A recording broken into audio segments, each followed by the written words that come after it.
En Béarn, la filière des chevaux de trait se dit très inquiète. L'avenir des concours est menacé car les aides financières de l'État n'ont pas été honorées.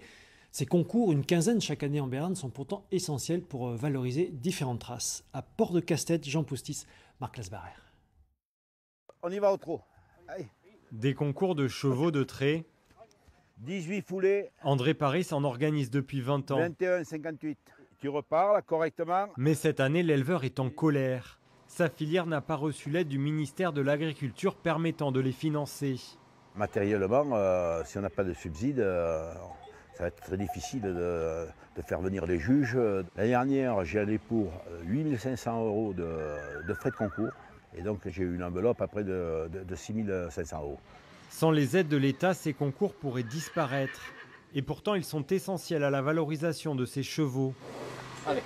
Lors de ces réunions, chaque geste est scruté, comme le simple fait de monter dans cette bétaillère. Là, on regarde comment elle se comporte sans le visuel de son propriétaire.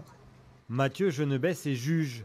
Le Béarnais note les juments sur plusieurs critères. Son rapport sera donné à l'éleveuse. Si plus tard, elle désire la vendre pour faire un choix de travail dans les vignes, du labour, voilà, ou pour être monté en loisir, ça, mais le propriétaire saura aussi que c'est comme un petit contrôle technique, hein, qu'elle a su faire ça à ses 2 ans. Pour les éleveurs comme la Basque Chabina, la Argout, cet examen récompense son travail de tous les jours. Là, on prouve que nos chevaux ils sont capables de franchir des obstacles de manière éduquée et en sécurité. C'est toujours un plus à côté, ça apporte vraiment une preuve, une certification. Chaque année, il existe 15 concours de ce type en Vallée d'Ossau. Un patrimoine français et béarnais aujourd'hui menacé.